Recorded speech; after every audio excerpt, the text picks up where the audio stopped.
నవ్య news కి స్వాగతం। ఈరోజు వార్తల్లోని ముఖ్యాంశాలు।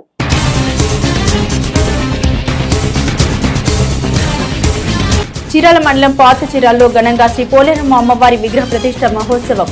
ప్రతిష్ఠ మహోత్సవాన్ని పురస్కరించుకొని పెద్ద ఎత్తున తరలివచ్చిన భక్తజనం అమ్మవారికి ప్రత్యేక పూజలు, విశేష అభిషేకాలు।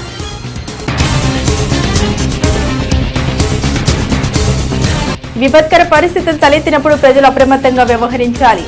బాపట్ల రైల్వే స్టేషన్లో మాక్ డ్రిల్ నిర్వహించిన పోలీసులు, పర్యవేక్షించిన అడిషనల్ ఎస్పీ విఠలేశ్వర్। ఉగ్రమూకల వేరివేతలో ప్రపంచమంతా భారత్ వెంటే ఉంది। కారంచెడు గ్రామంలో నూతన రామాలయ శంకుస్థాపన కార్యక్రమం అనంతరం మీడియాతో బీజేపీ ఏపీ అధ్యక్షురాలు దగ్గుబాటి పురంధేశ్వరి। చీరాల మండలం పాత చీరాల గ్రామంలో నూతనంగా నిర్మించిన శ్రీ పోలేరమ్మ అమ్మవారి దేవస్థానంలో అమ్మవారి విగ్రహ ప్రతిష్ఠ మహోత్సవం గురువారం అంగరంగ వైభవంగా జరిగింది। విగ్రహ ప్రతిష్ఠ మహోత్సవానికి చీరాల పరిసర ప్రాంతాల నుండి భక్తులు పెద్ద ఎత్తున తరలివచ్చారు। చీరాల మండలం పాత చీరాల గ్రామంలో నూతనంగా నిర్మించిన శ్రీ పోలేరమ్మ అమ్మవారి దేవస్థానంలో అమ్మవారి విగ్రహ ప్రతిష్ఠ మహోత్సవం గురువారం అంగరంగ వైభవంగా జరిగింది। విగ్రహ ప్రతిష్ఠ మహోత్సవాన్ని పురస్కరించుకుని చీరాల పరిసర ప్రాంతాల నుండి భక్తులు పెద్ద ఎత్తున తరలివచ్చారు। మరీ ముఖ్యంగా విగ్రహ ప్రతిష్ఠ మహోత్సవాల్లో భాగంగా గడిచిన 3 రోజులుగా ప్రత్యేక పూజలు, విశేష అభిషేకాలు, వేద పండితులచే హోమాలు, విఘ్నేశ్వర పూజలు వంటి పలు ప్రత్యేక పూజాది కార్యక్రమాలు నిర్వహించారు। చివరి అత్యంత భక్తి శ్రద్ధలతో అమ్మవారి విగ్రహ ప్రతిష్ఠ కార్యక్రమం ఘనంగా జరిగింది। అమ్మవారి దర్శనార్థం పెద్ద సంఖ్యలో ఆలయానికి భక్తులు తరలి రావడంతో ఆలయ పురోహితుల భక్తులతో కెక్కిరిసిపోయాయి। అనంతరం ఆలయ కమిటీ ఆధ్వర్యంలో భక్తులకు భారీ అన్న సందర్పణ కార్యక్రమం నిర్వహించారు।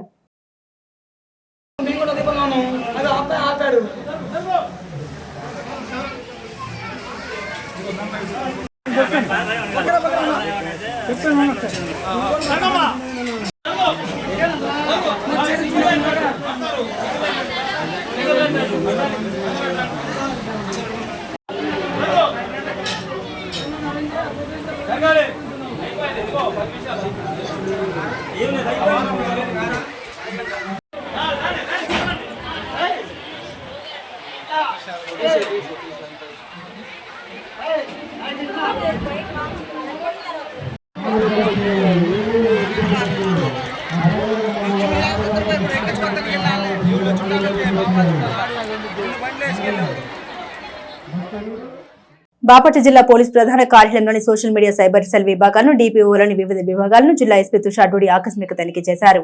ఈ క్రమంలో సోషల్ మీడియా సైబర్ సెల్ విభాగాలను క్షుణ్ణంగా పరిశీలించారు। రెచ్చగొట్టే విధంగా వార్తలు సోషల్ మీడియా వేదికగా వ్యాపింపజేసే వారిని వేగవంతంగా గుర్తించాలని సోషల్ మీడియా సెల్ అధికారులను, సిబ్బందిని ఆదేశించారు। సామాజిక మాధ్యమాల్లో విద్వేషపూరిత రెచ్చగొట్టే వదంతుల్ని వ్యాపింపజేస్తే కఠిన చర్యలు తీసుకుంటామని బాపట్ల జిల్లా ఎస్పీ తుషార్ డూడి హెచ్చరించారు। గురువారం జిల్లా ఎస్పీ తుషార్ డూడి ఆకస్మికంగా జిల్లా పోలీస్ ప్రధాన కార్యాలయంలోని సోషల్ మీడియా సైబర్ సెల్ విభాగాలను, డిపిఓలోని వివిధ విభాగాలను ఆకస్మిక తనిఖీ చేశారు। ఈ క్రమంలో సోషల్ మీడియా సైబర్ సెల్ విభాగాలను క్షుణ్ణంగా పరిశీలించారు। రెచ్చగొట్టే విధంగా వార్తలను సోషల్ మీడియా వేదికగా వ్యాపింపజేసే వారిని వేగవంతంగా గుర్తించాలని సోషల్ మీడియా సెల్ అధికారులు, సిబ్బందిని ఆదేశించారు। ప్రస్తుత పరిస్థితులను దృష్టిలో ఉంచుకొని ప్రతి సామాజిక మాధ్యమాన్ని, గ్రూపులను క్షుణ్ణంగా పరిశీలించాలని తెలిపారు। విద్వేషపూరితమైన సమాచారాన్ని సామాజిక మాధ్యమాల వేదికగా పోస్టు చేసే వ్యక్తులను గుర్తించి పూర్తిస్థాయి వివరాలు సేకరించి సంబంధిత స్టేషన్ ఎస్ఎస్ఓ ద్వారా వారిపై చట్టపరమైన చర్యలు తీసుకోవాలన్నారు। అనంతరం డిపిఓలోని వివిధ విభాగాలను తనిఖీ చేశారు। డిపిఓలో పోలీసు అధికారులకు సిబ్బంది యొక్క జీతభత్యాలు, టీఏలు, ఇంక్రిమెంట్లు, ప్రమోషన్లు మొదలైన ఫైల్స్ సకాలంలో పూర్తి చేయాలన్నారు। ఈ సందర్భంగా జిల్లా ఎస్పీ మాట్లాడారు। ప్రస్తుతం దేశంలో నెలకొన్న పరిస్థితిని దృష్టిలో ఉంచుకొని సోషల్ మీడియా మాధ్యమాలపై సైబర్ సెల్ సోషల్ మీడియా పోలీసులతో నిరంతర నిఘా ఉంచామన్నారు। సోషల్ మీడియా వేదికగా విద్వేషాలు రెచ్చగొట్టే విధంగా వదంతులు వ్యాపింపజేసిన ఆడియో, వీడియోల రూపంలో సందేశాలు పోస్టు చేసినా ఉపేక్షించబోమని హెచ్చరించారు। ఏదైనా మెసేజ్ ఫార్వర్డ్ చేసే ముందు అది వాస్తవమైందా కాదా నిర్ధారణ చేసుకున్న తర్వాత మాత్రమే పోస్టు చేయాలని సూచించారు। తనిఖీల్లో AO Srinivasa Rao, cyber cell inspector Jayakumar, IT core SI Nayab Rasool, DPO సిబ్బంది ఉన్నారు। ఉగ్రముఖల ఏరివేత విషయంలో ప్రపంచ దేశాలన్నీ భారత్ వెంటే ఉన్నాయని బీజేపీ ఏపీ అధ్యక్షురాలు దగ్గుబాటి పురంధేశ్వరి స్పష్టం చేశారు। బాపట్ల జిల్లా కారంచెడు గ్రామంలో నూతన రామాలయ శంకుస్థాపన కార్యక్రమంలో పాల్గొన్న ఆమె అనంతరం మీడియాతో మాట్లాడారు। ఉగ్రవాదుల దాడి విషయంలో ప్రపంచ దేశాలన్నీ భారత్ వెంటే ఉన్నాయని బీజేపీ ఏపీ అధ్యక్షురాలు దగ్గుబాటి పురంధేశ్వరి స్పష్టం చేశారు। దేశ రక్షణ కోసం మోదీ ప్రభుత్వం ఎంత దూరమైనా వెళ్తుందన్నారు। బాపట్ల జిల్లా కారంచెడు గ్రామంలో రామాలయంలో జరిగిన శంకుస్థాపన కార్యక్రమంలో ఆమె పాల్గొన్నారు। ఈ సందర్భంగా ఆమె మాట్లాడుతూ పాకిస్తాన్ లో ఉన్న ఉగ్రవాద సంస్థల్లో 9 ఉగ్రవాద సంస్థలపై భారత్ గత రాత్రి దాడి ఆపరేషన్ సింధూర్ పేరిట ఉగ్రముఖల్ని మట్టుబెట్టిందన్నారు। సాధారణ పౌరులపై భారత్ ఎలాంటి దాడి చేయలేదన్నారు। ప్రపంచ దేశాలని ఇప్పుడు పాకిస్తాన్ ను ఒంటరి చేశాయని ఆమె వివరించారు. మోస్ట్ వాంటెడ్ ఉగ్రవాది హాఫీజ్ సయ్యద్ సంస్థలో ఉగ్రవాదులకు శిక్షణ ఇస్తారని ముంబై తాజ్ హోటల్ దాడిలో పట్టుబడిన కసబ్ చెప్పిన విషయాన్ని ఆమె గుర్తు చేశారు. నుదుట సింధూరాన్ని పోగొట్టుకున్న 26 మంది మహిళల ఆకాంక్షలకు అనుగుణంగా ఆపరేషన్ సింధూర్ అనే పేరుని ప్రధానమంత్రి స్వయంగా పెట్టారని ఆమె వెల్లడించారు. భారతదేశంపై దాడి చేసిన వారు ప్రతిఫలం అనుభవించక తప్పదని హెచ్చరించారు. ఏప్రిల్ 22వ తారీఖున మనందరికీ తెలుసు, పాకిస్తాన్ నుండి మన దేశంలోకి చొచ్చుకొచ్చినటువంటి ఉగ్రవాదులు ఎవరైతే ఉన్నారో 26 మంది ప్రాణాలు హరించినటువంటి విషయం ప్రజలందరికీ తెలిసిందే. ఆ యొక్క ఉగ్రవాద చర్యకి ప్రతీకారంగా ప్రధాని నరేంద్ర మోడీ గారు తీసుకున్నటువంటి నిర్ణయం పాకిస్తాన్ లో ఉన్నటువంటి 9 ఉగ్రవాద స్థావరాలని, అంటే 9 అని మనం అనుకుంటున్నాం, 21 దాకా ఉండొచ్చని విశ్లేషకులు చెప్తున్నటువంటి మాట.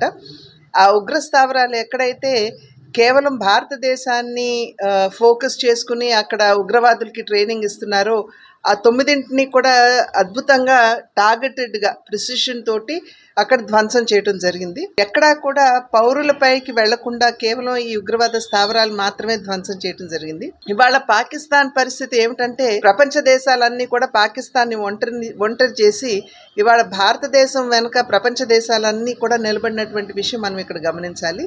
ఎందుకంటే ఉగ్రవాదాన్ని ఎదుర్కొని పోరాడగలిగిన శక్తి భారతదేశానికి ఉన్నది అని చెప్పి విశ్వసించినటువంటి ప్రపంచ దేశాలన్నీ కూడా ఇవాళ నిన్న మొన్న కూడా ఇజ్రాయెల్కి సంబంధించినటువంటి అంబాసిడర్ కావచ్చు, అదేవిధంగా 2 రోజుల క్రితం డొనాల్డ్ ట్రంప్ గారు మన అమెరికా అధ్యక్షులు కావచ్చు, వారు కూడా చెప్పింది ఏమిటంటే పాకిస్తానీల్ని వారు ఫోకస్ చేసుకుని మీరు తిరుగు చర్యకి పాల్పడవద్దు అని చెప్పి వారు గట్టిగా చెప్పడం జరిగింది. అదేవిధంగా ఇతర దేశాలు కూడా ఎప్పుడైతే ఉగ్రవాదులు దేశం మీద దాడి చేస్తారో దానికి ప్రతిచర్యగా దాడి చేసేటువంటి అధికారం భారతదేశానికి ఉందని చెప్పి ప్రపంచ దేశాలన్నీ కూడా గుర్తించాయి. కశ్మీర్ కూడా మన భారతదేశానికి నుదుటి మీద బొట్టు లాంటి ప్రదేశం కాబట్టి ఇవాళ దానికి నిదర్శనంగా ఆపరేషన్ సింధూర్ అని చెప్పి పెట్టారు. భారత పౌరులందరికీ కూడా పాత్రికేయుల మాధ్యమంగా చేసేటువంటి విజ్ఞప్తి ఏమిటంటే ఎప్పుడైనా సరే మన దేశ భద్రత సార్వభౌమత్యం ఎప్పుడైనా ఇబ్బందుల్లో సంక్షోభంలో ఉన్నప్పుడు మనం అందరం కూడా దేశ ప్రధాని మరియు డిఫెన్స్ వారి వెంట నిలబడి వారికి అన్ని విధాలా కూడా సహకరించాలి. ఇవాళ నిజంగా ఈ రకమైనటువంటి అద్భుతమైనటువంటి ప్రిసిషన్ తోటి దాడి చేసినటువంటి సైనికులందరికీ కూడా శిరస్సు వంచి నమస్కరిస్తున్నాము. చరిత్రలో నేటి ముఖ్యమైన ఘటనలు ఒకసారి చూద్దాం.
బాపట్ల జిల్లా వ్యాప్తంగా రెడ్ క్రాస్ ద్వారా సామాజిక సేవ కార్యక్రమాలు ప్రజలకు చేరువ చేయడంతో పాటుగా రెడ్ క్రాస్ సభ్యత్వంలో రికార్డు నమోదు చేసి తద్వారా జిల్లాలోని రెడ్ క్రాస్ కు 12 లక్షల రూపాయల ఆర్థిక వనరులు చేకూర్చడం ద్వారా జిల్లా కలెక్టర్ వెంకట మురళి గురువారం ఏపీ రాజ్ భవన్ లో గవర్నర్ అబ్దుల్ నజీర్ చేతుల మీదుగా జిల్లా కలెక్టర్ వెంకట మురళి అవార్డును అందుకున్నారు.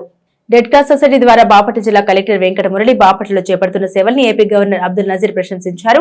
సభ్యత్వ నమోదులో రాష్ట్రంలోని బాపట్ల జిల్లాను అగ్రగామిగా నిలిపినందుకు జిల్లా కలెక్టర్ వెంకట మురళికి అవార్డు పతాకాన్ని ఏపీ గవర్నర్ అబ్దుల్ నజీర్ ప్రదానం చేశారు. గురువారం ఏపీ రాజ్భవన్ లో గవర్నర్ అబ్దుల్ నజీర్ చేతుల మీదుగా జిల్లా కలెక్టర్ వెంకట మురళి అవార్డును అందుకున్నారు. గడిచిన ఏడాది కాలంలో బాపట్ల జిల్లాలో 1200 మందిని రెడ్ క్రాస్ సభ్యులుగా చేర్పించారు. జిల్లాకు 12 లక్షల సొమ్మును సభ్యత్వ నమోదుతో రెడ్ క్రాస్ సంస్థకు ఆర్థిక వనరులను పెంచారు. అలాగే వివిధ సేవా కార్యక్రమాలు నిర్వహించడాన్ని గవర్నర్ ప్రత్యేకంగా అభినందించారు. ఇటీవల కృష్ణానది వరద విపత్తు సమయంలోనూ బాపట్ల జిల్లాలో ఎలాంటి ప్రాణహాని జరగకుండా ముందస్తు ప్రణాళికతో జాగ్రత్త చర్యలు తీసుకున్నారని ప్రశంసించారు. ఆ సమయంలో ప్రజలకు విశేషంగా సేవలు అందించినందుకు గాను జిల్లా కలెక్టర్ను ప్రత్యేకంగా అభినందించారు. ఈ కార్యక్రమంలో జిల్లా నుండి red cross society chairman Narayana Bhattu తదితరులు పాల్గొన్నారు.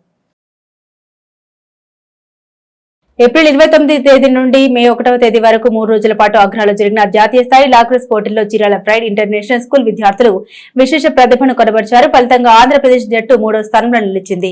ఈ క్రమంలో జాతీయ జట్టుకు పలువురు చీరాల ప్రైడ్ పాఠశాల విద్యార్థులు ఎంపికైనట్లు పాఠశాల ప్రిన్సిపల్ అశోక్ బాబు తెలిపారు.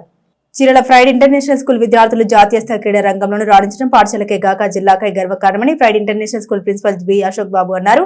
జాతీయ స్థాయి లాక్రోస్ పోటీల్లో ఆంధ్రప్రదేశ్ జట్టుకు ప్రాతినిధ్యం వహించిన పాఠశాల విద్యార్థులు విశేష ప్రతిభను కనబరిచారన్నారు. ఫలితంగా ఆంధ్ర జట్టు 3వ స్థానంలో నిలిచిందన్నారు. ఏప్రిల్ 29వ తేదీ నుండి మే 1వ తేదీ వరకు 3 రోజుల పాటు ఆగ్రాలో జాతీయ స్థాయి లాక్రోస్ పోటీలు జరిగాయన్నారు. పోటీల్లో దేశంలోని 24 రాష్ట్రాలకు సంబంధించిన జట్లు క్రీడాకారులు పాల్గొన్నట్టు తెలిపారు. ఆయా జట్టు కేటగిరీల వారీగా sub juniors boys, sub juniors girls, junior boys, junior girls, senior boys, senior girls విభాగాల్లో పోటాపోటీగా తెలపడగా అన్ని విభాగాల్లో విశేష ప్రతిభ చూపిన ఆంధ్రప్రదేశ్ జట్టు క్రీడాకారులు తృతీయ స్థానంలో నిలిచినట్టు తెలిపారు. పోటీలో మొదటి 2 స్థానాల్లో రాజస్థాన్, హర్యానా జట్లు నిలిచినట్లు ఏపీ లాక్రోస్ సెక్రటరీ సురేంద్రబాబు తెలిపారు. గత ఏడాది ఇదే జాతీయ స్థాయి పోటీలో ఆంధ్ర జట్టు మొదటి స్థానంలో నిలిచిన విషయాన్ని ఆయన ఈ సందర్భంగా గుర్తు చేశారు. ఈ సందర్భంగా పాఠశాల ప్రిన్సిపల్ అశోక్ బాబు మాట్లాడారు. జాతీయ స్థాయి పోటీలో పాఠశాల విద్యార్థులు రాణించడం అభినందనీయమన్నారు. ఇటీవల లాక్రోస్ క్రీడా ఒలింపిక్స్ సైతం అర్హత సాధించడం ద్వారా విద్యార్థులకు ఉద్యోగ ఉపాధి అవకాశాలతో కొంతమేర ప్రయోజనం చేకూరుతుందన్నారు. మరి ముఖ్యంగా ఆంధ్ర జట్టులో తమ పాఠశాల విద్యార్థులు 10 మంది విద్యార్థులు ప్రాతినిధ్యం వహించడం తమ పాఠశాల క్రీడలకు ఇస్తున్న ప్రాధాన్యతను చెప్పవచ్చన్నారు. అంతేకాకుండా ఆయా జట్టులో విశేష ప్రతిభ చూపిన క్రీడాకారులు జాతీయ జట్టుకు ఎంపిక చేసే క్రమంలో తమ పాఠశాల విద్యార్థులు సైతం పలువురు ఎంపిక కావడం ఆనందంగా ఉందన్నారు. నేటి తిరుమల తిరుపతి సమాచారాన్ని ఒకసారి పరిశీలిద్దాం. తిరుమలలో భక్తుల రద్దీ కొనసాగుతోంది. వివిధ ప్రాంతాల నుంచి వచ్చిన భక్తులు 8 కంపార్ట్మెంట్లో వేచి ఉన్నారు. టోకెన్లు లేని భక్తులకు 6 గంటల్లో సర్వదర్శనం అవుతుందని టీటీడీ అధికారులు వివరించారు. నిన్న స్వామివారిని 69,214 మంది భక్తులు దర్శించుకోగా 26,599 మంది తలనీలాలు సమర్పించుకున్నారు. భక్తులు సమర్పించుకున్న కానుకల ద్వారా హుండీకి 3.27 కోట్ల ఆదాయం వచ్చిందని వెల్లడించారు. నేటి వాతావరణ సమాచారాన్ని ఒకసారి పరిశీలిద్దాం. తెలుగు రాష్ట్రాల్లో వాతావరణంలో భిన్న పరిస్థితులు కనిపిస్తున్నాయి. వేసవి తీవ్రత కొనసాగుతున్న వేళ భారీ వర్షాలు కురుస్తున్నాయి. పలు ప్రాంతాల్లో ఎదురుగాలతో భారీ వర్షాలు కొనసాగుతున్నాయి. ఈ సమయంలోనే వాతావరణ శాఖ బిగ్ అలర్ట్ జారీ చేసింది. రానున్న 2 రోజులు తెలుగు రాష్ట్రాల్లోని పలు ప్రాంతాల్లో భారీ వర్షాలు కురుస్తాయని అంచనా వేసింది. ఒకవైపు మండే ఎండలు, మరోవైపు భారీ వర్షాలతో జనం ఉక్కిరిబిక్కిరవుతున్నారు. ఇక ఇప్పుడున్న పరిస్థితుల్లో వాతావరణ శాఖ తాజా అలర్ట్స్ లో యంత్రాంగం అప్రమత్తమైంది. వార్తల్లో నేటి అంతర్జాతీయ, జాతీయ, రాష్ట్ర ముఖ్యమైన అంశాలను ఒకసారి పరిశీలిద్దాం. జమ్మూ కాశ్మీర్లోని పహల్గాంలో కిందటి నెల 22వ తేదీన ఉగ్రవాదులు సాగించిన నరమేధానికి ప్రతీకారానికి దిగింది భారత్. 26 మంది అమాయక పర్యాటకుల ప్రాణాన్ని పొట్టన పెట్టుకున్న ఉగ్రవాదుల్ని పెంచి పోషిస్తున్న పాకిస్తాన్ పై మిస్సైలతో దాడి చేసింది. తెల్లవారుజామున 2 గంటల సమయంలో తొలి మిస్సైల్ పాకిస్తాన్ భూభాగంపై పడింది. ఇక దాని తర్వాత ఒకదాని వెంట ఒకటి భారత్ క్షిపణులు పాకిస్తాన్ గడ్డపై కన్నీవిని ఎరగని విధంగా విధ్వంసాన్ని సృష్టించాయి. ఈ దాడిలో జైషే మహమ్మద్, లష్కర్ తోయిబా, హిజ్బుల్ ముజాహిదీన్ కు చెందిన ఉగ్రవాద క్యాంపులు ధ్వంసమయ్యాయి. పలువురు ఉగ్రవాదులు మరణించినట్లు వార్తలు వస్తున్నాయి. విమాన ప్రయాణం కోసం టికెట్లు బుక్ చేసుకున్న రక్షణ శాఖకు చెందిన ఉద్యోగులకు ఎయిర్ ఇండియా ఎక్స్ప్రెస్ డబ్బులు రిఫండ్ ఇవ్వనుంది. మేము 31వ తేదీ వరకు టికెట్లు బుక్ చేసుకుని ప్రయాణం రద్దు చేసుకున్న రక్షణ సిబ్బందికి డబ్బులు వాపసు ఇవ్వనున్నట్లు ఎయిర్ ఇండియా గ్రూప్ ప్రకటన చేసింది. ఆపరేషన్ సింధూర్ నేపథ్యంలో చోటు చేసుకున్న పరిణామాల దృష్ట్యా రక్షణ శాఖ తమ సిబ్బందికి చెందిన సెలవుల్ని రద్దు చేసింది. టికెట్ రద్దు చేసుకున్న వారికి పూర్తి స్థాయిలో రిఫండ్ ఇవ్వనున్నట్లు ఎయిర్ ఇండియా తెలిపింది. దీనిపై ఆ సంస్థ తన ఎక్స్ అకౌంట్లో పోస్టు పెట్టింది. అమరావతి రైతులకు ఏపీ కేబినెట్ అదిరిపోయే న్యూస్ చెప్పింది. వాళ్ళ జరిగిన కేబినెట్ భేటీలో సీఎం చంద్రబాబు ఈ మేరకు మంత్రులతో చర్చించిన తర్వాత కీలక నిర్ణయం తీసుకున్నారు. రాష్ట్రంలో గతంలో టీడీపీ ప్రభుత్వం అమరావతిని రాజధానిగా ప్రకటించిన తర్వాత ప్రభుత్వం మారి వైసీపీ రావడంతో 3 రాజధానుల ఏర్పాటుకు కారణమైన ఓ అంశంలో మార్పులు చేసేందుకు వీలుగా కేబినెట్ ఇవాళ తీర్మానం చేసింది. రాష్ట్రంలో కూటమి ప్రభుత్వం అధికారంలోకి రాగానే అమరావతి రైతులకు తిరిగి ఊపిరి వచ్చింది. ఈ నేపథ్యంలో తిరిగి వైసీపీ ప్రభుత్వం వచ్చిన అమరావతి రాజధాని మారకుండా ఉండాలంటే దీనిపై గెజిట్ నోటిఫికేషన్ ఇప్పించాలని డిమాండ్ సర్వత్రా వినిపిస్తుంది. ఈ నేపథ్యంలో ఇవాళ సమావేశమైన కేబినెట్ అమరావతిని కేబినెట్ గా నిర్ధారిస్తూ నిర్ణయం తీసుకుంది. ఈ మేరకు అమరావతిని ఏపీ రాజధానిగా 2014లో చేసిన రాష్ట్ర పునర్విభజన చట్టంలో చేర్చేలా కేంద్రానికి ప్రతిపాదన పంపనున్నారు. స్పోర్ట్స్ బైక్ల తయారీ సంస్థ బెనెల్లీ దేశీయ మార్కెట్ కు మరో మోడల్ ను పరిచయం చేసింది. నూతన టీఆర్కే 2025 సిరీస్ లో భాగంగా విడుదల చేసిన 3 రకాల్లో లభించనున్న ఈ బైక్ ప్రారంభ ధర 6.20 లక్షలుగా నిర్ణయించింది. Integrated navigation, advanced technology, comfort, smart phone connectivity, screen mirroring, tubeless టైర్లు, టైర్ ప్రెషర్ మానిటరింగ్ సిస్టమ్ వంటి ఫీచర్స్ తో తయారు చేసింది.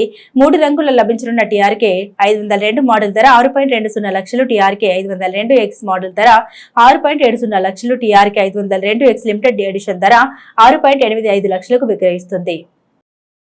రోహిత్ శర్మ టెస్ట్ క్రికెట్ కు గుడ్ బై చెప్పాడు. జూన్ 20 నుండి ఇంగ్లాండ్ తో జరగనున్న టెస్ట్ సిరీస్ కు ముందే రోహిత్ తన నిర్ణయాన్ని వెల్లడించారు. ఇంగ్లాండ్ పర్యటనలో భాగంగా టీమిండియా 5 మ్యాచ్ల టెస్ట్ సిరీస్ ఆడనుంది. ఈ సిరీస్ తో 2025-2027 ప్రపంచ టెస్ట్ ఛాంపియన్షిప్ సైకిల్ ని భారత్ జట్టు కొత్తగా ప్రారంభించనుంది. రోహిత్ రిటైర్మెంట్ తర్వాత టీమిండియా కొత్త టెస్ట్ కెప్టెన్ గా ఎవరికి ఛాన్స్ వస్తుందనేది చర్చనీయాంశంగా మారింది.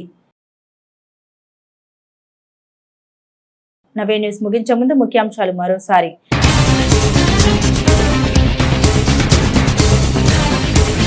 చీరాల మండలం పాత చీరాల్లో ఘనంగా శ్రీ పోలేరమ్మ అమ్మవారి విగ్రహ ప్రతిష్ఠ మహోత్సవాన్ని పురస్కరించుకుని పెద్ద ఎత్తున తరలివచ్చిన భక్తజనం. అమ్మవారికి ప్రత్యేక పూజలు, విశేష అభిషేకాలు.